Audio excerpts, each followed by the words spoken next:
অনেকেই বলেন আমাদের বাড়ির সবার অ্যালার্জি, তো আমাদেরকে সবার জন্য একটা ওষুধ দিয়ে দেন যাতে আমরা সবাই খেতে পারি। বাস্তবিক ক্ষেত্রে এমনটা হোমিওপ্যাথিতে সম্ভব হয় না। কারণ হলো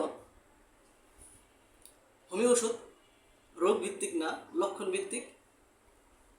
তো যেমন একই চুলকানি এক একজনের এক এক রকমভাবে প্রকাশ পেতে পারে। কারো র্যাশ থাকতে পারে, কারো র্যাশ নাও থাকতে পারে, কারো জ্বালাপোড়া থাকতে পারে, কারো জ্বালাপোড়া নাও থাকতে পারে। তো এই সমস্ত ভিন্নতার কারণে একইবারে সবার চুলকানির ওষুধ এক নাও হতে পারে। তো এটাই হোমিওপ্যাথির সৌন্দর্য, এটাই হোমিওপ্যাথিকে অন্যান্য যে কোনো প্যাথি থেকে আলাদা করেছে।